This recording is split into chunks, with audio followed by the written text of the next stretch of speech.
नमस्कार दोस्तों।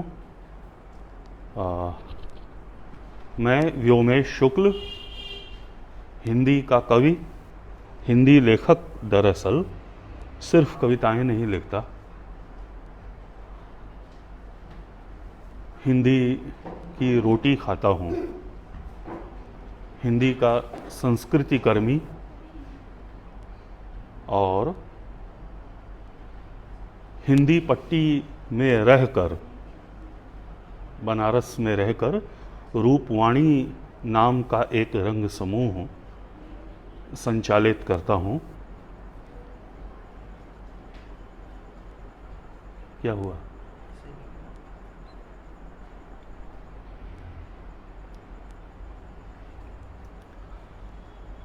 दोस्तों, आज एक बहुत गंभीर सवाल पर बातचीत करने के लिए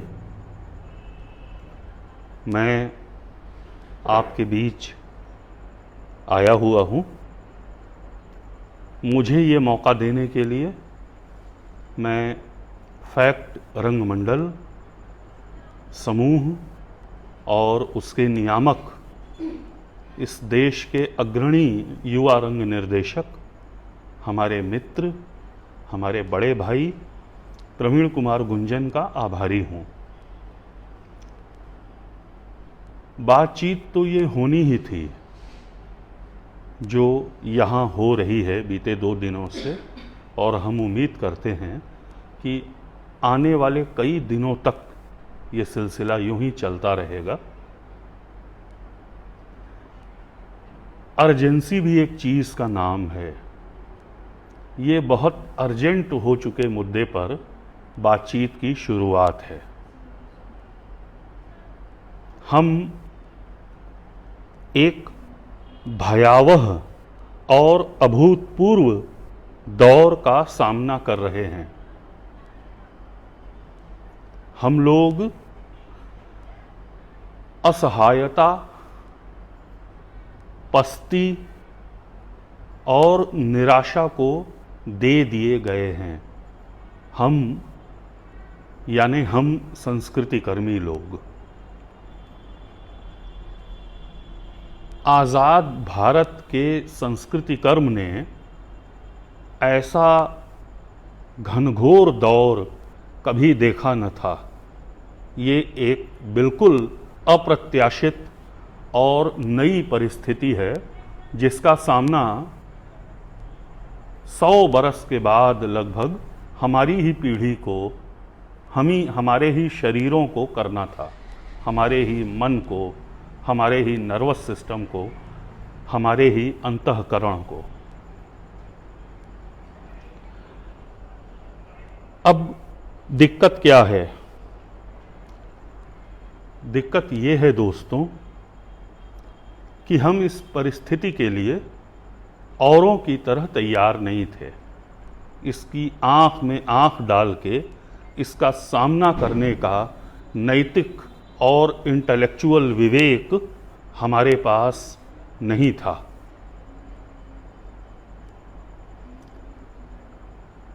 जो दुनिया में शायद किसी के भी पास नहीं था।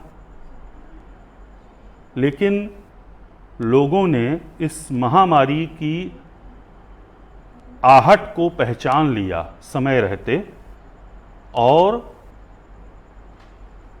उसकी भयावहता के मुताबिक सक्रिय हो उठे, अलग अलग मोर्चों पर, अलग अलग तरीकों से। हमसे थोड़ी देर हुई, हमसे कुछ चूकें हुई, हमारे पास संसाधन सीमित थे, लेकिन हमारी सोच का दायरा बड़ा होना चाहिए था। हमारी सक्रियताओं में, हमारे रिफ्लेक्सेस में एक चुस्ती होनी चाहिए थी।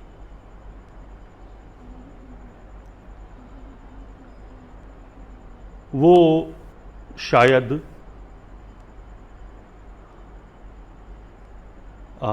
आवाज़ की दिक्कत हो रही हो तो मैं ईयरफोन बदल के देख सकता हूँ। साथी बताएं कि आवाज़ की दिक्कत तो नहीं है ना? पुंज भाई ऐसा कह रहे हैं। अच्छा,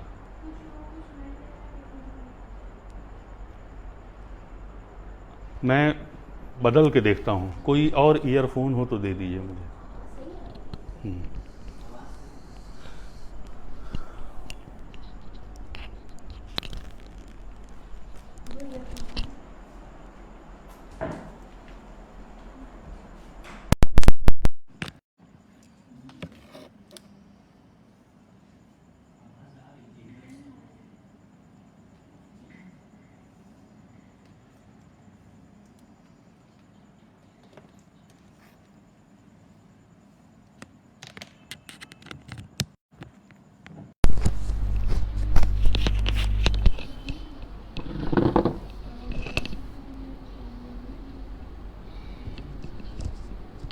कोई और वायर नहीं है, इसके ऊपर आ जाए।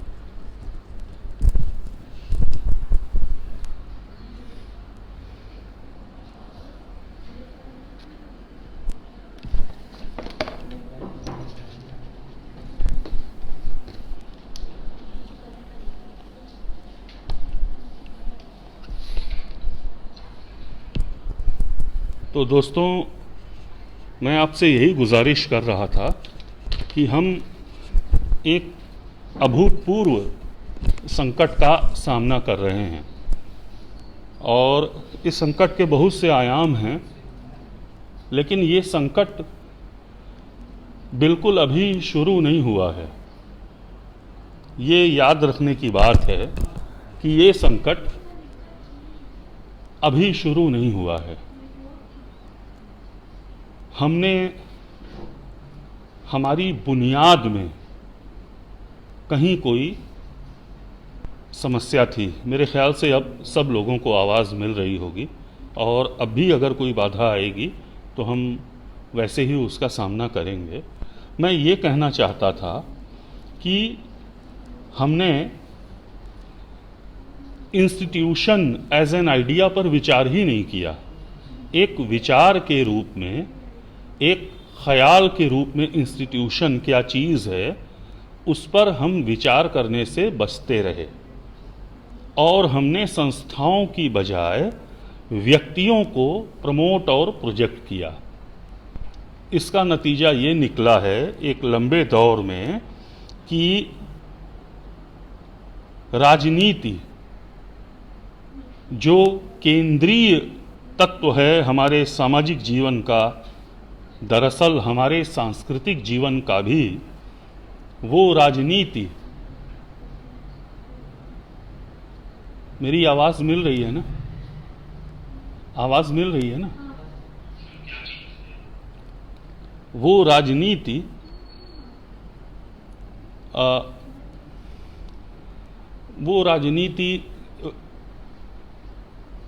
हम उसका पराभव हो गया बतौर संस्थान, और राजनीति व्यक्तियों के करिश्मे में, व्यक्तिवाद के जो अपने अपने चोंचले होते हैं उसमें घट गई।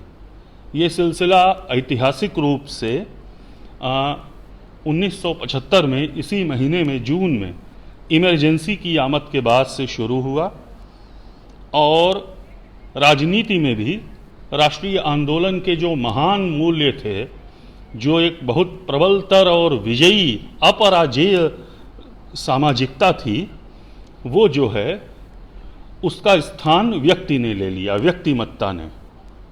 हमने अपने संस्थानों पर बात नहीं की, हमने अपने संस्थानों पर विमर्श नहीं किया, हमने अपने संस्थानों को अध्ययन का विषय, पाठ्य पुस्तकों का मुद्दा नहीं बनाया।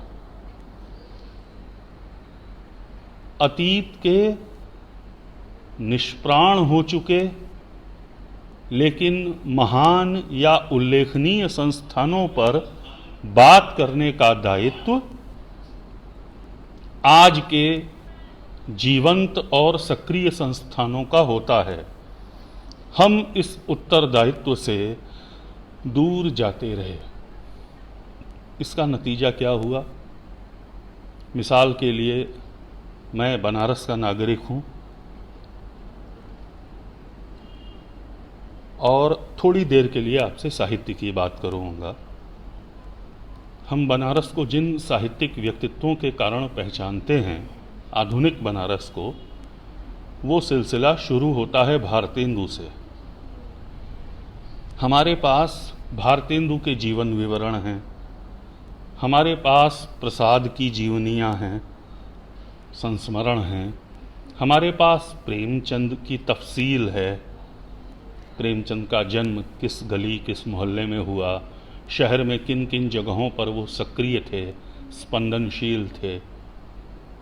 हमारे पास अपने रचनाकारों की रचनावलियां हैं और जीवन के तथ्य हैं, लेकिन एक इंस्टीट्यूशन के रूप में बनारस ने उनके किरदार पर क्या असर डाला या खुद उन्होंने बनारस को कितना बदला, इसका कोई डाटा हमारे पास ढंग से नहीं है। अपवादों की बात मैं नहीं करता, अपवाद मूल नियम को पुष्ट ही करते हैं। बनारस जो अपने आप में संस्कृत भाषा का, उसमें रचे गए साहित्य का, मध्यकाल के भक्ति आंदोलन का और इस बीच लगातार हिंदू धर्म चेतना का इतना बड़ा इंस्टीट्यूशन है, बतौर इंस्टीट्यूशन बनारस की रचनात्मकता को कैसे प्रभावित करता है, इसका कोई डाटा हमारे पास नहीं है, इस पर कोई विचार विमर्श हमारे पास नहीं है। बनारस का एक समारोह है संकट मोचन संगीत समारोह।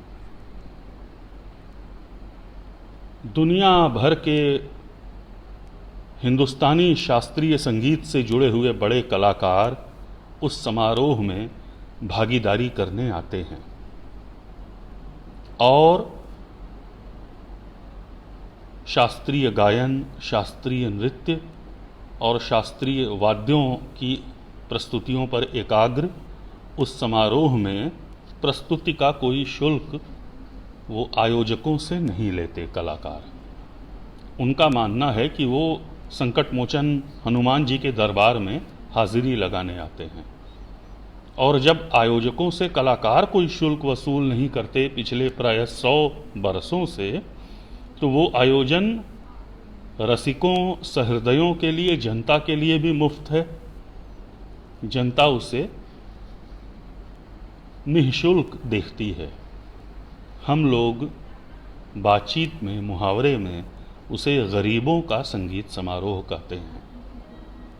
इस समारोह का कोई डॉक्यूमेंटेशन हमारे पास नहीं है, बावजूद इसके कि स्वयं उस समारोह के आयोजकों के पास कई बरसों की रिकॉर्डिंग्स वगैरह मिल जाएंगी, लेकिन एक इंटेलेक्चुअल प्रोसेस के तौर पर उस पर बातचीत नहीं हुई है।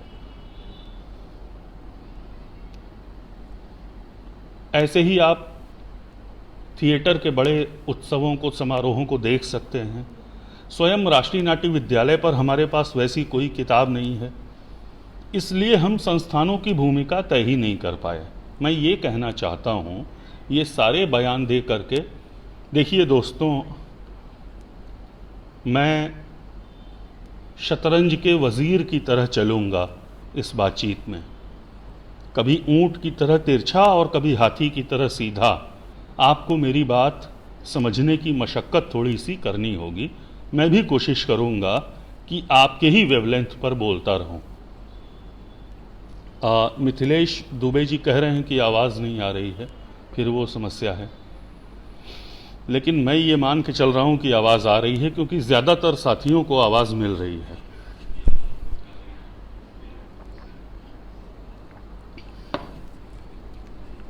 तो जब संस्थानों की भूमिका पर हमने बात ही नहीं की, हम व्यक्तियों पर मुनहसर रहे आए, तो सांस्थानिक समर्थन की ज़रूरत कब पड़ती है? जब परिस्थितियां सामान्य होती हैं तो हमें संस्थानों की याद नहीं आती, हम संस्थानों के तलबगार नहीं होते। हम अपने अपने बनारस, इलाहाबाद, पटना, बेगूसराय में बगैर किसी राज्य या केंद्र की सहयोग के अपने संसाधनों की शक्ति से, अपने जज्बे की पवित्रता से अपना काम, अपनी रचनात्मकता संभव बनाते हैं। लेकिन जब अभूतपूर्व संकट सामने होता है तो हम अपने संस्थानों को भी याद करते हैं। संस्थान हमारे अभिभावक होते हैं। हमने संस्थानों में पढ़ाई की है, संस्थानों की गतिविधियों ने हमारे निर्माण में अपने ढंग से भूमिकाएं अदा की हैं, लेकिन उन संस्थानों का किरदार हमारे मन में स्पष्ट नहीं है, स्वयं उन संस्थानों के संचालकों के मन में स्पष्ट नहीं है। इससे दिक्कत पैदा होती है और वही दिक्कत इस समय हमारे सामने आ खड़ी हुई है। इस दिक्कत के बहुत से आयाम हैं।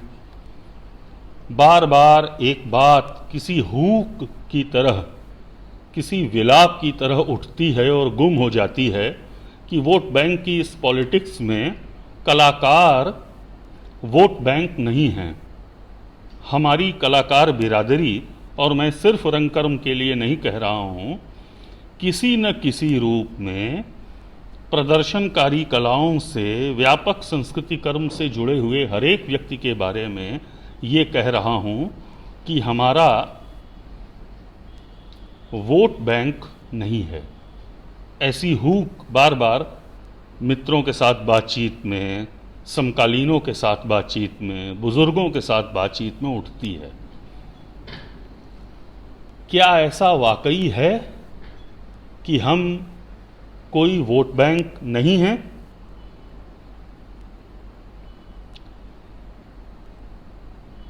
स्पेनिश लेखक ख्वान रामोन खिमेनेस, जिन्हें नोबेल पुरस्कार भी मिला था, ने अपनी एक किताब हमारे जैसे अल्पसंख्यकों को समर्पित की है, और उनकी भूमिका में समर्पण के शब्द हैं to the immense minority. Immense minority, ठीक है कि हम अल्पसंख्यक हैं, संख्या में कम हैं। अल्पसंख्यक शब्द एक राजनीतिक मुहावरे में रूढ़ हो गया है, मैं उसे वैसे इस्तेमाल नहीं कर रहा हूँ। ठीक है कि हम संख्या में कम हैं, लेकिन हम गिनती में सीमित नहीं हैं। हम इस तरह चुप्पा, भूमिगत, गुमशुदा और सतह के नीचे हैं कि हमारी गिनती की नहीं जा सकी है। हमारी गिनती संभव नहीं है। हम छिपे हुए लोग हैं और अचानक किसी सितारे की तरह देश के आसमान पर चमकते हैं और फिर अपने अपने अंधेरों में लौट आते हैं। हमारी गिनती नहीं हो सकती, ये हमारी ताकत है। लेकिन क्या माएं अपने बच्चों की गिनती नहीं करती? क्या किसी परिवार के पास इस बात का डाटा नहीं होता कि उसका बच्चा या उसकी बच्ची किस क्लास में पढ़ रहा है?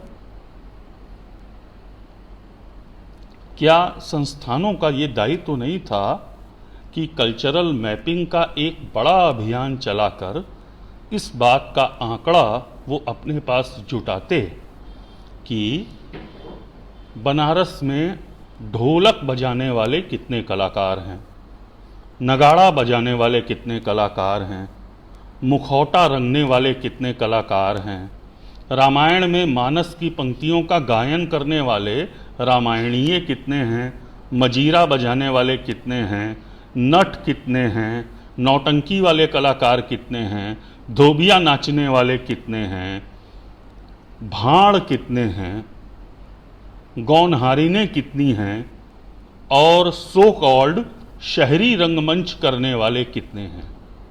उनमें भी मेकअप आर्टिस्ट कितने हैं, निर्देशक कितने हैं, दूसरे टेक्नोलॉजिस्ट्स कितने हैं।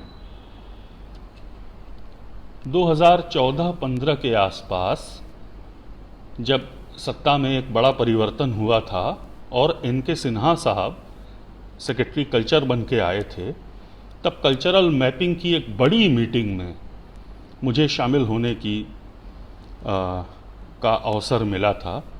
तो मुझे लगा था कि यहाँ से कोई एक बड़ी शुरुआत होने वाली है। इस देश में यूनेस्को की प्रेरणा से, प्रोत्साहन से और यूनेस्को द्वारा उपलब्ध कराए गए धन से कल्चरल मैपिंग का एक बड़ा सांस्कृतिक आंदोलन बस खड़ा ही होने वाला है। एक्सपर्ट्स की आवाज़ में एक तरह का जुनून था, अधिकारी भी एक नई भाषा में बात कर रहे थे। तो मुझे लगा था कि अंततः इसकी फलश्रुति ये होगी कि हमारे पास एक बहुत बड़ा डाटाबेस होगा कि कहाँ कितने किस तरह के कलाकार हैं, और सरकार एक माउस क्लिक से, चूहे की एक चिहुक भर से ये जान लेगी कि कौन सा कलाकार कहाँ क्या कर रहा है, उसके पास किस तरह के संसाधन हैं, उसको किस तरह की मदद हम कर सकते हैं, या फला कलाकार को अब मदद की कोई ज़रूरत नहीं है, आदि आदि। लेकिन लेकिन लेकिन वो अभियान न जाने किन वजहों से अधूरा छूट गया। संस्कृति मंत्रालय में कुछ परिवर्तन हुए, वरीयताएं बदली। विवेक बिहारी मिश्रा जी मेरी कविता याद कर रहे हैं। शुक्रिया दोस्तों, आप लोग ध्यान से मेरी बात सुन रहे हैं, लेकिन मैं अपनी बात में ही हूँ और आप लोगों के बहकावे में नहीं आने वाला हूँ। तो वरीयताएं बदल गई। हमें मालूम है सरकारों की वरीयताएं भी बदल जाती हैं, हमें पता है ब्यूरोक्रेसी की वरीयता बदल जाती है समय समय पर। लेकिन एक काम जो सार्वजनिक महत्व का है, जिससे हम मैपिंग करके ये जान सकते हैं कि इस देश में कितने तरह के अनौपचारिक संस्थान दरअसल सक्रिय हैं। गुरु शिष्य परंपरा में इस देश का ज़्यादातर प्रशिक्षण आज तक इतने विश्वविद्यालयों, इतने हाई प्रोफाइल संस्थानों के बन जाने के बावजूद संस्कृति की संसार में गुरु शिष्य परंपरा के दम पर ही वो परंपरा अपने आदर्श रूप में कुडियाट्टम सिखाते हुए केरल में होगी, और अपने बहुत खराब संस्करण में कोई गरीब तबला नवाज किसी के घर जाकर के तबले की ट्यूशन दे रहा होगा बनारस में या गाजीपुर, चंदौली, मिर्ज़ापुर में। लेकिन गुरु शिष्य परंपरा का कोई विकल्प हमारे पास नहीं है और इस दर्ज नहीं है। क्या हुआ?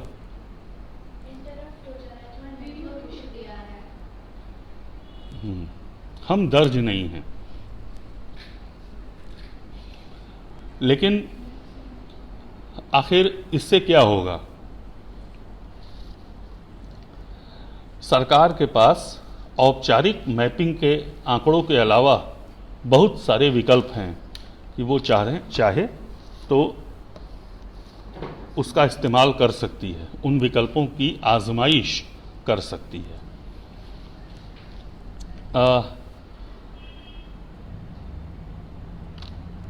अब जबकि अवसर शून्य हो गए हैं, उम्मीद की कोई लौ हमको रास्ता आगे जाने का दिखा नहीं रही है, तो हम क्या करते हैं? हम दीवार पर सर टकराने की जो बिल्कुल मासूम और नवजात आदत है उसका शिकार होते हैं। हम अपनी एपेक्स एकेडमीज से, अपने एपेक्स इंस्टीट्यूशन से ये उम्मीद करते हैं कि वो हमको इस नुकसान से उबार लेगा। और अगर मेरी बातचीत में कोई निंदा या कटूक्ति का स्वर आपको सुनाई दे तो आप उसको अन्यथा मत लीजिएगा। मैं दिल पर 1000 किलो का पत्थर रखकर ये बातें कह रहा हूँ कि हमारे संस्थानों के पास कोई योजना ही नहीं है। मेरा ऐसा शक है। एक बात और इस देश के कलाकारों के मन में बार बार उठ रही है, वो ये है कि इतने दिनों तक, मैं दिल पर 1000 किलो, माफ़ कीजिएगा दोस्तों, नेटवर्क की दिक्कत है, इस वजह से मैं परेशान हो उठ रहा हूँ बीच बीच में। तो मैं ये कहना चाहता था कि हमारी अकादमियों के पास, हमारे संस्थानों के पास कोई वैकल्पिक योजना क्या नहीं है क्या? ये सूचना का अधिकार के तहत जाने जाने की बात है कि कोविड के आगमन के बाद से हमारी एकेडमीज़ ने केंद्र सरकार के संस्कृति मंत्रालय के समक्ष कौन कौन सी वैकल्पिक योजनाएं बना कर रखी, जिन्हें मंत्रालय ने निरस्त कर दिया। कहा कि नहीं साहब, आपकी योजना सही नहीं है, आप इस तरह से प्रदर्शन संभव कराना चाहते हैं, कलाकारों को फ़ायदा पहुंचाना चाहते हैं, ये तरीका आपका सही नहीं है, हम इसे नहीं मानेंगे। ऐसी योजनाएं कौन कौन से संस्थानों ने कब कब और किस स्वरूप में बनाकर दी, ये जानने की बात है। मेरा शक है कि ऐसा नहीं हुआ है। कलाकारों की स्थिति की भयावहता का सही सही अंदाज हमारे नेशनल इंस्टीट्यूशन ने केंद्र सरकार को नहीं कराया है। ये एक टेक्निकल बात मैं उठा रहा हूँ, लेकिन मुझे लगता है कि ऐसी बात है, ये एक मुद्दा है, इस पर हमको विचार करना होगा। हमें ये जानना चाहिए कि राष्ट्रीय नाट्य विद्यालय ने वो कौन सी योजनाएं बनाकर दी हैं लॉकडाउन के दिनों में प्रदर्शन संभव बनाने के लिए, लॉकडाउन के दिनों में बृहत्तर रंगकर्मियों की मदद करने के लिए, या अपने यहाँ से पढ़कर निकले छात्रों भर की ही मदद करने के लिए, अपनी फैकल्टी की मदद करने के लिए।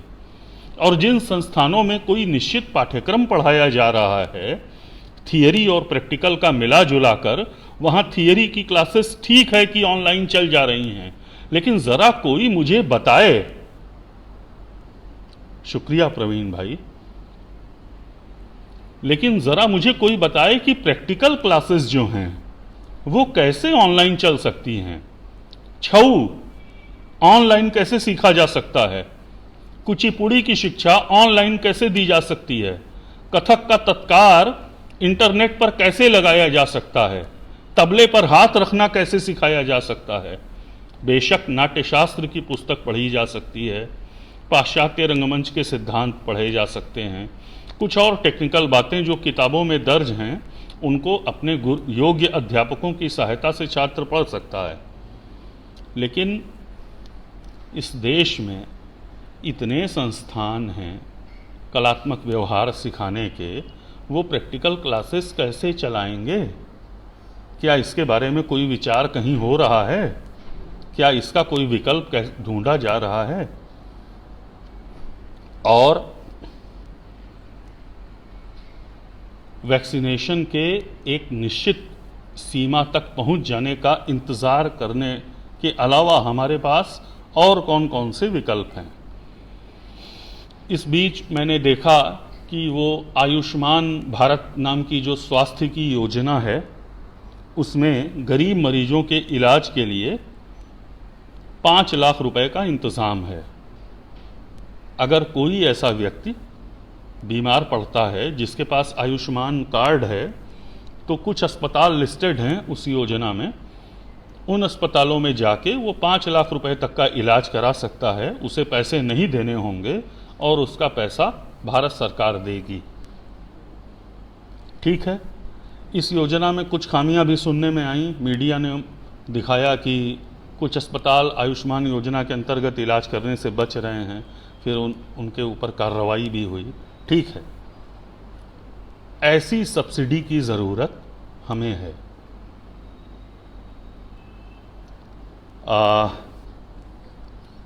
ऑडियो डिस्टर्ब है ऐसा कहा जा रहा है। मैं बहुत माफ़ी चाहता हूं दोस्तों, मेरे पास जो इंतज़ाम है मैं उसी में बोल रहा हूं।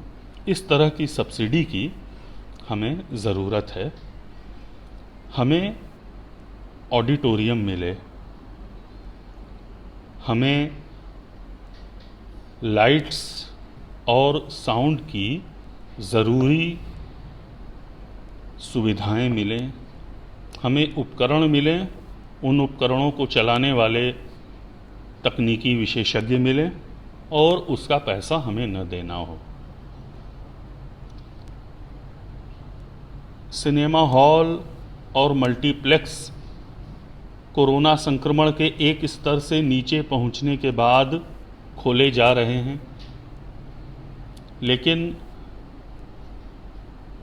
नाट्यशालाएं कब खोली जाएंगी, नाट्यशालाएं अगर खोली भी जाएंगी तो ऐसा कौन सा दिलेर रंग समूह होगा जो खुलते ही अपना नाटक लेकर के वहाँ मंचित करने आ जाएगा, और उससे भी दिलेर वो दर्शक समूह कहाँ छिपा हुआ है जो वो नाटक देखने आ जाएगा। मुश्किल है। सरकार को जैसे प्लेटिनम और मोलिब्डेनम मोटिवेटर्स होते थे किन्हीं रासायनिक अभिक्रियाओं के, इन रासायनिक अभिक्रियाओं के मोटिवेटर की तरह काम करना होगा। उसे बाध्य करके, दबाव डाल करके लाइव सेशंस आभासी माध्यमों पर नहीं, ज़मीन पर, हमारी रंगशालाओं में, हमारे ऑडिटोरियम्स में, हमारी नुक्कड़ों पर, हमारे ओपन एयर स्पेसेस में आयोजित कराने होंगे और बाकायदा कोविड के प्रोटोकॉल का पालन करते हुए आयोजित कराने होंगे। तब जाकर के एक स्थिति बनेगी कि कलाकार अपने एसाइलम में से, अपने एकांत में से, अपने अंधेरों में से निकल करके सामने आएंगे और उनको एक्सपोजर का, अपनी अभिव्यक्ति को जनता को दिखलाने का मौका एक बार फिर से मिलेगा। पैसे भी कुछ मिलेंगे। दरअसल सारी कहानी पैसे पर आके ख़त्म नहीं हो जाती।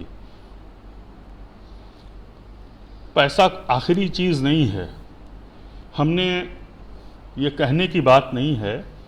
एक बृहत्तर कलाकार समूह की मदद करने के लिए कुछ बहुत बड़े व्यापारिक घरानों से बात की हुई है और मदद का एक ढांचा बनाने की लगातार हम कोशिश कर रहे हैं, ताकि 50, 100, 200, 500 कलाकारों तक हम एक निश्चित सम्मानजनक राशि बगैर उनका नाम उजागर किए पहुंचा सकें। वो संस्थान भी इस बात के लिए तैयार हो गया है कि ठीक है कि उनका नाम उजागर नहीं होगा, बस वो राशि उन तक पहुंच जाए। तो उस राशि को पहुंचाने का मैकेनिज़्म डेवलप करने के सिलसिले में हमें वो उस आंकड़े की ज़रूरत पड़ी कि भाई हमारे यहाँ कलाकार कौन कौन से हैं, किन की मदद की जाए, किस विधा से कितने कलाकार लिए जाएं। उन कलाकारों में से भी उन कलाकारों का चयन किया जाए जो ज़्यादा ज़रूरतमंद हैं, जिनका काम वाकई इस राशि के बिना नहीं चल रहा होगा। जो थोड़ा सा भी अपना काम चला ले रहे हैं उनकी मदद हम अगले चरण में करेंगे। तो इस तरह की तैयारियां करने की ज़रूरत है। अगर हम जल्दी से जल्दी, इसको आप परफॉर्मेंस एंजाइटी भी कह सकते हैं, जल्दी से जल्दी परफॉर्मेंस के मकाम तक नहीं पहुँचे तो मुझे ऐसा लगता है कि जो वैसे तो ओवरऑल पूरा संस्कृति उद्योग ही इस संकट का वैसे ही सामना कर रहा है जैसे रंगकर्म, लेकिन हम कुछ ज़्यादा ही पीछे छूट जा सकते हैं, क्योंकि दूसरे माध्यमों को, जैसे शास्त्रीय संगीत है, उसके पीछे कॉरपोरेट की बहुत बड़ी ताकत खड़ी है। हमको मालूम है कि महानगरों में शास्त्रीय संगीत का एक अपना टारगेट ऑडियंस है। हमें मालूम है कि सिनेमा को, वेब सीरीज़ को, टेलीविज़न सीरियल्स को, OTT प्लेटफॉर्म्स पर आने वाली दूसरी प्रदर्शनकारी कलाओं को ज़्यादा ज़रूरत नहीं है किसी प्रेरणा की, किसी प्रोत्साहन की, किसी धक्के की, किसी खुशनुमा धक्के की, लेकिन नाटकों को है। नाटकों को इसलिए है कि हमारे पास कोई व्यावसायिक ढांचा नहीं है। इस पर भी बहस की जा सकती है कि वो ढांचा क्यों नहीं है। हमने बहुत अरमानों के साथ भारत के आज़ाद होते ही नेशनल इंस्टीट्यूट बनाया थिएटर ट्रेनिंग का, लेकिन क्या थिएटर ट्रेनिंग के इंस्टीट्यूट को हमने नेशनल इंस्टीट्यूशन की तरह चलाया कि उसे एक सरकार की मदद पर चलने वाले रंगमंडल की तरह चलाया? ये सवाल किसी सम्यक संतुलित बहस के अभाव में बार बार एक तड़प की तरह उठेगा, उठता ही रहेगा, भले ही गिर गिर जाए, कि राष्ट्रीय नाट्य विद्यालय नाटकों के प्रशिक्षण का एपेक्स इंस्टीट्यूशन है या सरकार की मदद से चलने वाला वैसा ही रंगमंडल जिसने बेशक बहुत अच्छी अच्छी प्रस्तुतियां तैयार की, उनकी गुणवत्ता पर कहीं कोई शक नहीं है, लेकिन वो प्रस्तुतियां भी अपना व्यावसायिक आधार नहीं खोज सकीं। उन प्रस्तुतियों को लगातार सरकारी संरक्षण की जरूरत पड़ी। तो जिन प्रस्तुतियों को लगातार सरकारी संरक्षण की जरूरत पड़ी, जिस संस्थान को लगातार सरकारी संरक्षण की जरूरत पड़ी, वो अगर दूसरे संस्थानों को, रिमोट एरियाज में काम कर रहे रंग समूहों को, एक्टिविस्ट रंगकर्मियों को, एमेच्योर्स को व्यावसायिकता का पाठ पढ़ाएगा, तो ये पाठ दोस्तों मराठी और बांग्ला रंगमंच वाला तो पढ़ लेगा, उसके यहाँ एक संस्कृति है। हिंदी वाला कहाँ से पढ़ेगा? भोजपुरी वाला कहाँ से पढ़ेगा? उत्तर प्रदेश और बिहार वाला कहाँ से पढ़ेगा? भाषा में भदेश हूँ, इस कदर कायर हूँ कि उत्तर प्रदेश हूँ। अरे तुमने ही तो सिखाया है सरकारी संरक्षण के दम पर चलना, तो वही तो हमने सीखा है। और इसमें कोई नैतिक संकट मैं देखता भी नहीं हूं।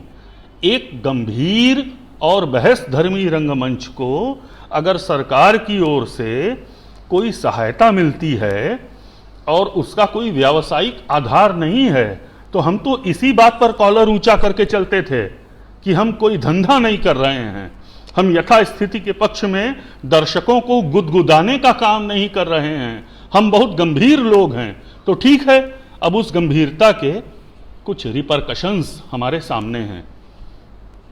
हमारे संसाधन कम हो रहे हैं, हमारे लोग हमें छोड़कर भाग रहे हैं, तो हम उन नए लोगों के मन में अपने इस दिलकश थिएटर की लौ कैसे जलाए रखें, ये चैलेंज है हमारे पास। बिल्कुल अभी जिस नवयुवक को, जिस नवयुवती को थिएटर में आना था, उसे हम क्या कह के थिएटर में रोके रखें? आप बताइए।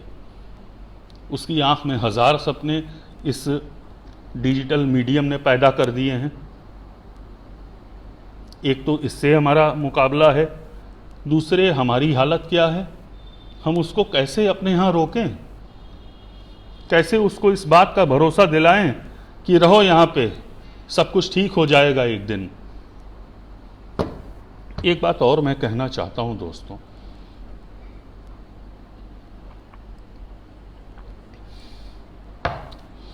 कि हमने अपने संस्थान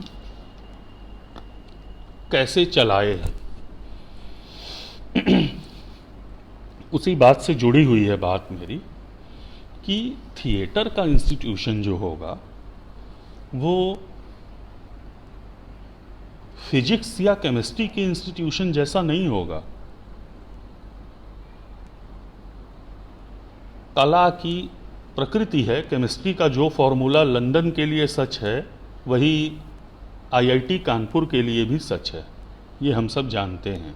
वो एक यूनिवर्सल फेनोमेनन है।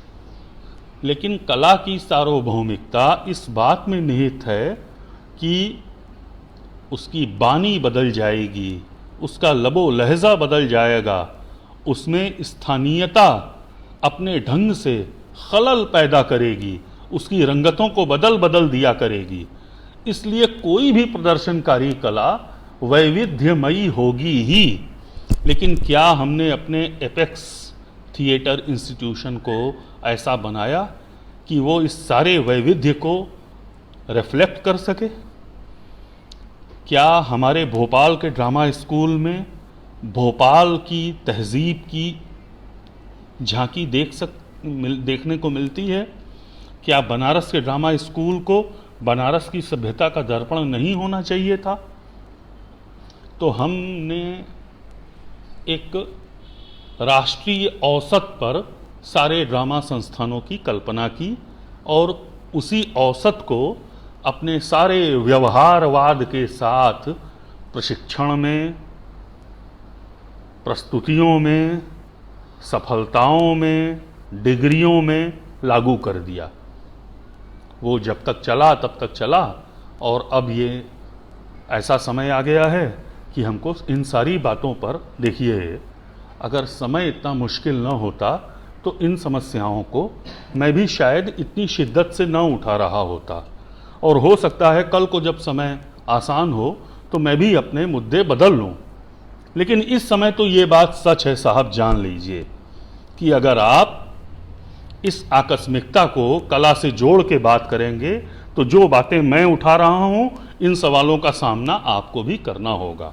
बेशक इसमें किसी व्यक्ति का कोई दोष नहीं है, लेकिन क्या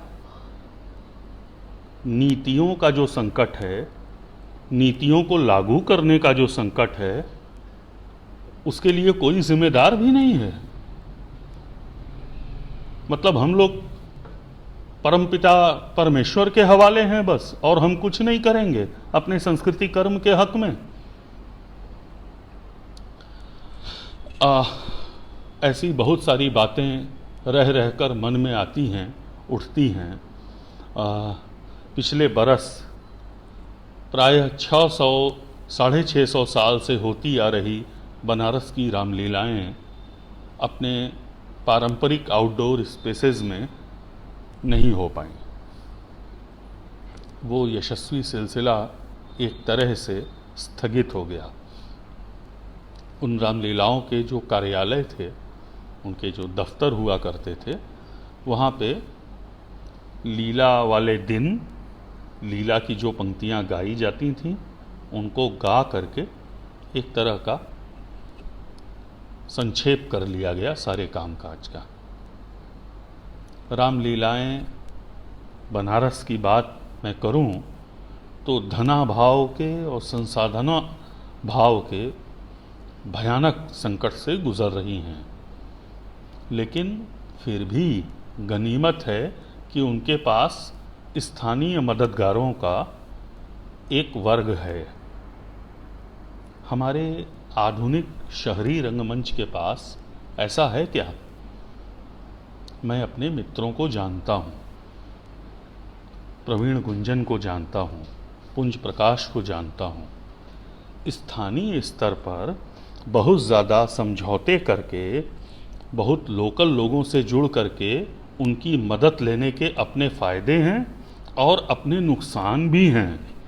वो नुकसान उठाने के लिए कोई कलाकार नहीं तैयार होता। कई बार वो स्थानीय स्तर पर मदद नहीं मांगना चाहता लोगों से, और संयोग देखिए कि इस देश में उसके इस आत्मसम्मान की किसी न किसी तरह से रक्षा भी हो जाती है।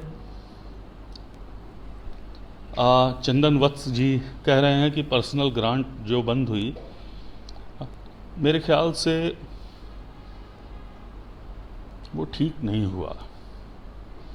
उस ग्रांट की जांच करके विधिवत उसको होनहार लोगों तक पहुँचे वो, और उसका आउटकम देखते हुए उसको जारी रखना चाहिए था।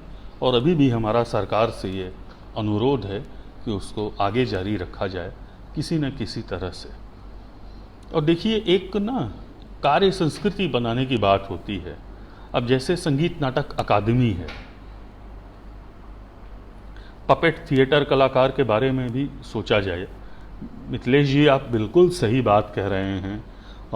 मैं क्या बताऊं, आप जानते हैं कि मेरे सरोकारों के, मेरी सक्रियताओं के दायरे में कठपुतली लगातार शामिल है, और मेरे बस में जो कुछ भी होगा वो आपके समूह के लिए। मुझे मालूम है कि प्रदर्शन का, अवसरों का कोई विकल्प नहीं है। किसी कलाकार को, मुझे भी कोई भीख या खैरात नहीं चाहिए। हमने एक महास्वप्न देखा है, और वो स्वप्न लगातार पूर्वाभ्यास से, लगातार नवोन्मेष से, लगातार आत्मसंघर्ष से, लगातार अवसरों से और लगातार थ्रिलिंग और स्टनिंग प्रदर्शनों से ही संभव होगा। तो प्रदर्शन का विकल्प भीख या खैरात नहीं हो सकती, या किसी तरह की कोई ग्रांट, क्योंकि सब कुछ अंततः उस अनिवार्य आत्मसंभवा आत्मवत्ता की अभिव्यक्ति का सवाल है, जो हम कहना चाहते हैं, जो अभी तक नहीं कह पाए, उसको हम अपनी कला के जरिए कहना चाहते हैं लोगों से। तो ये बात, वो कहने का मौसम बनाने की बात हम कर रहे हैं, और वो मौसम बनेगा, हमारे जज्बे से बनेगा, उसको ले आना होगा हमको। कई बार हम बहुत आदर्शवादी हो जाते हैं, व्यवहारिक धरातलों से दूर, लेकिन व्यावहारिकता के क्या तकाजे हैं। अगर हम व्यावहारिक लोग होते तो कौन ससुरा रंग कर्म करता हम लोगों में से। शुक्रिया अंकित जी। मुझे लगता है कि जो बातें मेरे मन में थी सब तमाम वरिष्ठ लोग सुन रहे हैं हमें। आदरणीय सुरेश शर्मा जी हैं, टीकम जोशी भाई साहब हैं, बहुत सारे दोस्त, सब लोग इस बातचीत में शामिल हैं। मैंने जो कुछ भी कहा है साथियों, उसको आत्महनन का ही एक प्रकार मानिएगा। हाँ, कुछ किया जाएगा मिथिलेश जी। मैं यही कहना चाहता हूँ पपेट के कलाकारों के लिए कि हम जिस कॉरपोरेट से बात कर रहे हैं कलाकारों की मदद के लिए, उसमें आप आश्वस्त रहिए कि कठपुतली के कलाकार भी शामिल हैं, और जैसे ही कोई बात बनेगी मैं तत्काल आपको सूचित करूंगा, आपको बताऊंगा।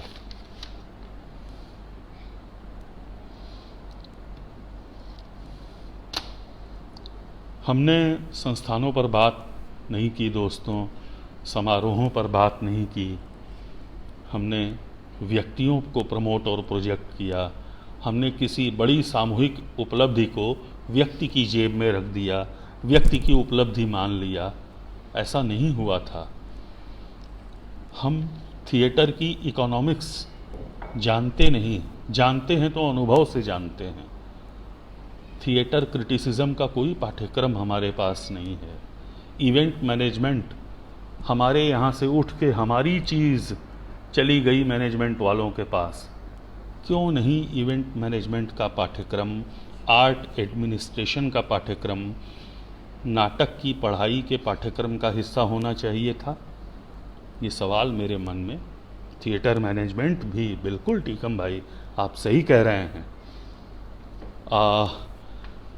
रुद्र प्रसाद सेन गुप्ता, नांदीकर फेस्टिवल, बंसी कौल हमेशा कहते थे, ये कहते कहते वो चले गए, कि नांदीकर के ऊपर हमारे पास कोई किताब नहीं है। क्योंकि अगर एक किताब हमारे पास पूरी की पूरी रुद्र प्रसाद सेन गुप्ता के फेस्टिवल पर होती तो हम ये भी जानते कि वो किन किन साधनों से राशियां इकट्ठी करते थे उस समारोह को संचालित करने के लिए, तो हम उस थिएटर मॉडल की इकोनॉमिक्स को गहराई से और कायदे से समझ सकते थे। हमसे नहीं हुआ। हमारे पास लिटिल बैले ट्रूप के ऊपर कोई किताब नहीं है। वो ग्रुप अगर कल साल 2 साल में बंद हो जाए, या इसी की कल्पना करके देखिए कि वो अगर लंदन का या यूरोप के किसी देश का, पेरिस का कोई ग्रुप होता और एक ही प्रस्तुति को, जैसे उनका रामायण है लिटिल बैले का, पूरे ग्लोब पर घूम घूम के कर रहा होता, तो आप बताइए ज़रा कि कितनी किताबें होती उनके ऊपर। और ये किताबें छापने का काम किसका है? कौन करेगा? हम किससे कहें कि किताब छापिए? किससे कहें? कहाँ कहने जाएं? कौन करेगा?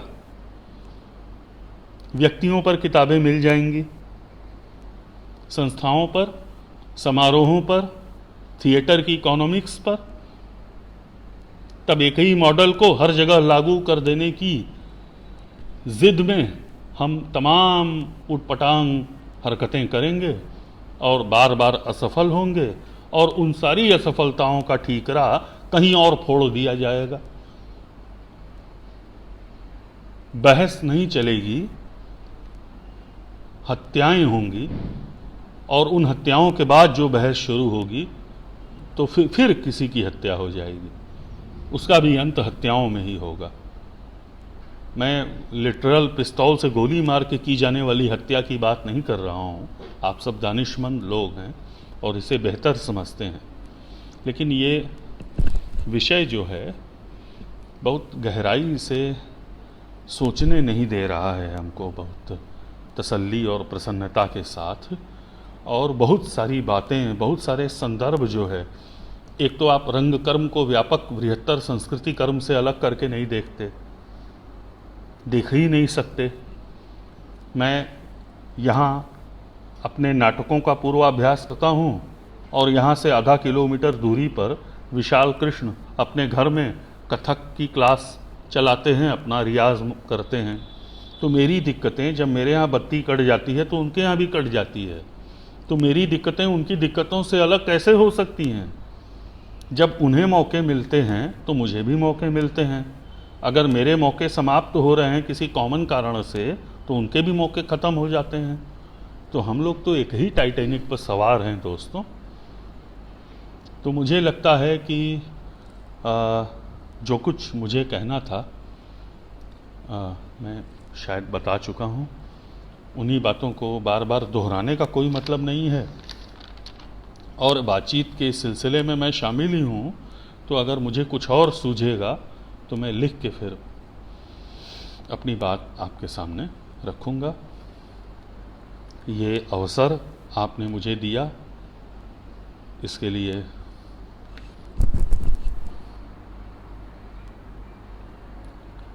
लिए बहुत बहुत धन्यवाद आप सबका। टिकट कोई ख़रीद के धीरेन्द्र जी नाटक अगर देखेगा भी तो टिकट के उस पैसे से नाटक की इकोनॉमी नहीं खड़ी होगी। प्रवीण कुमार गुंजन भाई साहब वहाँ टिकट बेच रहे हैं 20 रुपए का, उससे नाटक की कॉस्ट नहीं निकल के आ जाएगी। कोई भी नाटक की टिकट बेच के नाटक की लागत नहीं निकाल सकता। एक सत्य जान लीजिए दुखद कि नाटक बहुत महंगा है। अगर आप महत्वाकांक्षी हैं अपने प्रयोगों में, अपने वस्त्र विन्यास में, अपनी लाइट डिज़ाइन में, अपने साउंड डिज़ाइन में अच्छे अच्छे कलाकारों को शामिल करके एक बढ़िया प्रस्तुति तैयार करते हैं, दीर्घजीवी, जो कुछ समय तक एम्प्लीफाई करे जिसकी आवाज़, तो उसकी लागत टिकट बेच के नहीं निकल सकती। और अगर निकल सकती होती तो राष्ट्रीय नाट्य विद्यालय रंगमंडल के नाटकों की भी निकलती, जो नहीं निकली। तो हम एक वैकल्पिक मॉडल तो हमको चाहिए ही चाहिए, और हम अपना अधिकार मांग रहे हैं। यही कहना था आप सब लोगों का, फैक्ट रंगमंडल का, प्रवीण भाई साहब का, इस बातचीत में शामिल सभी गुरुजनों का, दोस्तों का, नए साथियों का स्वागत है। बने रहिए दोस्तों। रंगमंच, रंगकर्म जिंदाबाद।